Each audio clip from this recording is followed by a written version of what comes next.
Hi guys, मेरा नाम है तुषार और आपका स्वागत है सिनेमा अनबॉक्सिंग में। तो चलो आज हम बेसिकली तमाशा फिल्म का एनालिसिस करेंगे। तो सबसे पहले तमाशा को हम 4 हिस्सों में डिवाइड कर लेते हैं। पहले तो इंट्रोडक्शन, फिर आएगा स्क्रीन प्ले, फिर कैमरा और लास्ट में म्यूजिक। और जो कैमरा का पार्ट है उसको हम थोड़ा इलॉबरेट करके देखेंगे, लेंसिंग देखेंगे, एंगल देखेंगे और लाइट देखेंगे।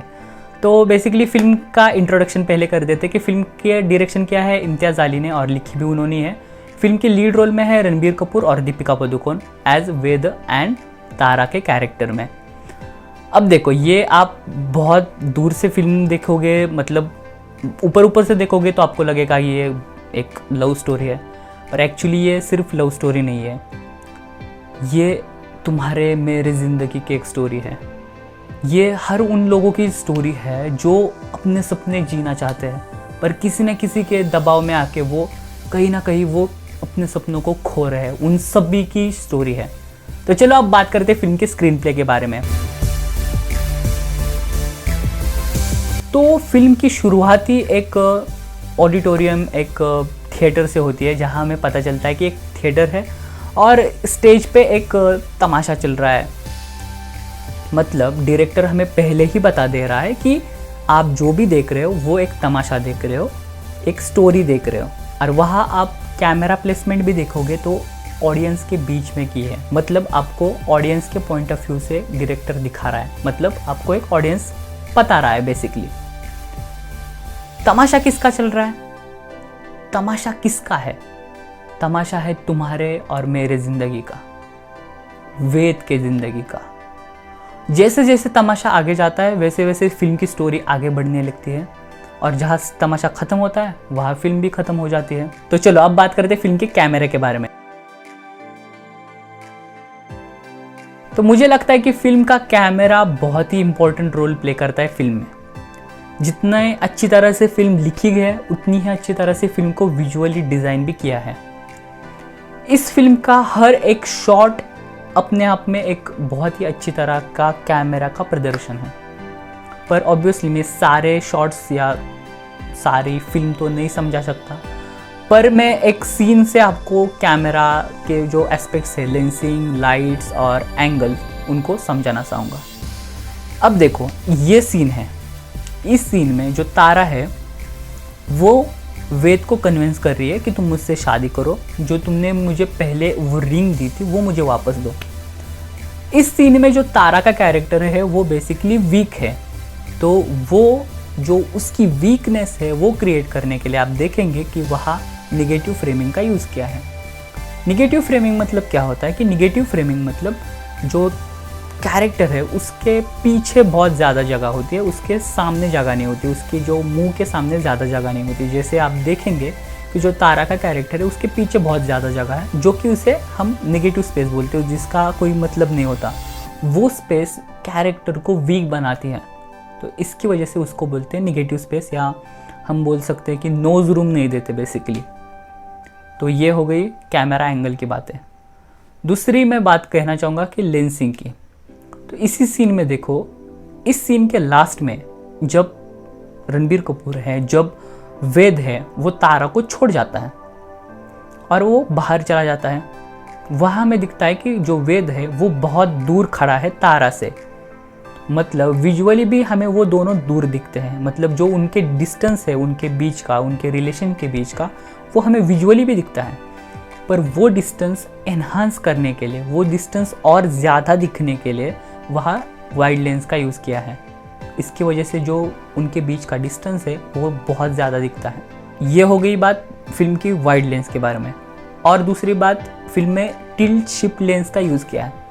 बेसिकली टिल्ट शिफ्ट लेंस इस प्रकार की लेंस होती है जिसमें आप फोकस को एडजस्ट कर सकते हैं जहां आपको लगाना है। जैसे कि इसी सीन में देखो, हमें रणबीर कपूर और दीपिका पादुकोण मतलब तारा और वेद फोकस में दिखते हैं, और बाकी के जो भी वहाँ कैफ़े में बैठे लोग वो फोकस में नहीं दिखते, वो आउट ऑफ फोकस है। मतलब जो डायरेक्टर है वो आपको बता रहा है कि हम सिर्फ तारा और वेद की स्टोरी बता रहे हैं, या इस तरह से भी कि जो तारा और वेद का जो प्रॉब्लम्स है वो उनके प्रॉब्लम्स हैं, बाकी के लोगों को प्रॉब्लम्स नहीं है। तो ये विजुअली आपको दिखाने के लिए इस टाइप का लेंस का यूज़ किया है। सेम और एक जगह पे किया है उन्होंने लेंस का यूज़ इस टाइप के, जब वो रणबीर कपूर है वो बदल जाता है और तब वो एक प्रेजेंटेशन दे रहा होता है सब उनके जो स्टाफ मेंबर है उनके सामने, और वो अपने अंदाज में कुछ भी बातें कर रहा होता है, तब देखो रणबीर कपूर हमें सिर्फ फोकस में दिखता है और बाकी के कोई भी लोग जो भी है वो आउट ऑफ फोकस जाते हैं। तो वहाँ भी टिल्ट शिफ्ट का लेंस का यूज़ किया है। तो इसकी वजह से आपको पता चल गया होगा कि आपको एक पर्टिकुलर कैरेक्टर पे फोकस आ जाता है विजुअली, तो इसकी वजह से टिल्ट शिफ्ट लेंस का यूज़ किया जाता है। अब बात करते हैं फिल्म की लाइट के बारे में। तो मुझे लगता है कि लाइट बहुत ही ज़्यादा इम्पोर्टेंट एलिमेंट है इस फिल्म में। फिल्म आप स्टार्टिंग से देखोगे तो आपको पता चलेगा कि स्टार्टिंग में आपको फिल्म बहुत ज़्यादा ब्राइट दिखेगी, बहुत ज़्यादा कलरफुल दिखेगी। कोई भी विजुअल्स देखेंगे आप, जब फ्रांस का सीन दिखाया उन्होंने कॉर्सिका, तो वहाँ बहुत कलरफुल आपको चीज़ें दिखेगी। उनके कपड़ों के कलर भी बहुत ज़्यादा कलरफुल है, लाइट भी बहुत ज़्यादा कलरफुल है, क्योंकि उनकी ज़िंदगी में वहाँ हैप्पीनेस है, इसकी वजह से लाइट बहुत ज़्यादा कलरफुल है। पर सेम जब फिल्म मिडल में आ जाती है, उनके बीच की जो दूरियां है, उनके बीच का जो डिस्टेंस है वो बहुत बढ़ जाता है, उनके बीच की जो रिलेशनशिप है वो ख़राब होने लगती है, तब देखेंगे कि जो लाइट का यूज़ है वो बहुत डल लाइट का यूज़ किया है।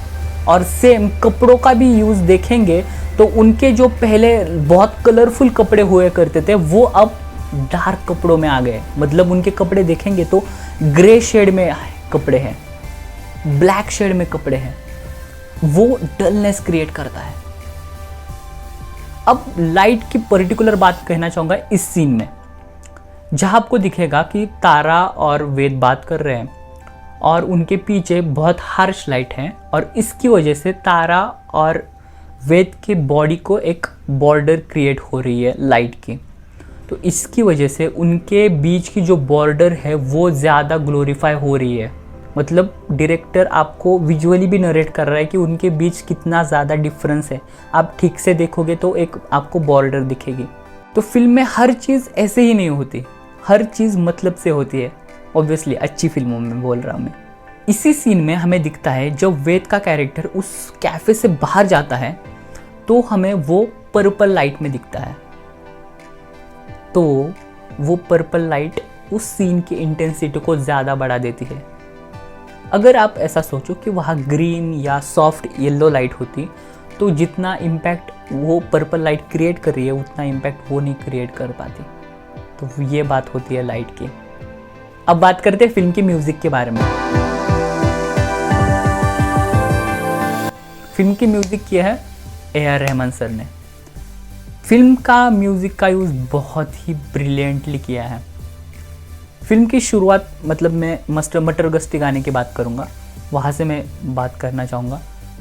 फिल्म की शुरुआत जब मटर गश्ती गाने से होती है, आप देखोगे मटर गश्ती गाने का एनालिसिस करोगे तो आपको पता चलेगा कि उसके जो बीट्स हैं वो बहुत ही नज़दीक है, उसका जो टेम्पो है वो बहुत ज़्यादा है। मतलब पहले आप थोड़ा गाना सुन लो।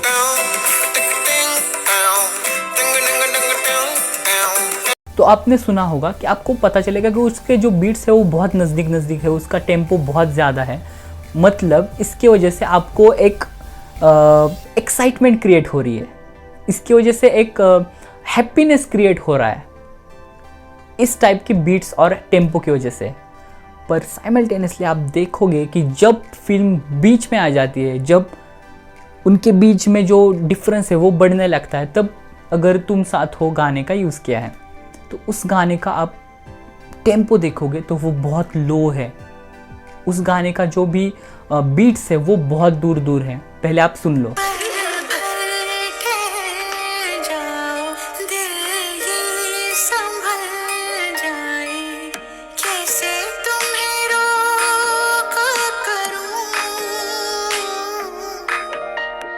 तो आपने सुना होगा कि उसका टेम्पो भी बहुत लो है और उसके बीट्स भी बहुत दूर दूर है। मतलब वो एक लोनलीनेस क्रिएट कर रहा है, वो एक सैडनेस क्रिएट कर रहा है, और हाई टेम्पो एक हैप्पीनेस क्रिएट कर रहा है। और आप देखोगे फिल्म में बहुत ज़्यादा ऑब्जर्व करके, तो फिल्म जहाँ स्टार्ट होती है मटर गश्ती गाने से, हैप्पीनेस से, फिल्म का ऑब्वियसली एंड भी हैप्पी एंडिंग ही है। तो लास्ट में जब फिल्म ख़त्म होने लगती है, जब वो दोनों मिल जाते हैं, तब हमें दिखता है कि जो दीपिका पादुकोण है और रणबीर कपूर है, मतलब तारा और वेद का कैरेक्टर है, वो दोनों मटर गश्ती गाना सुन रहे हैं।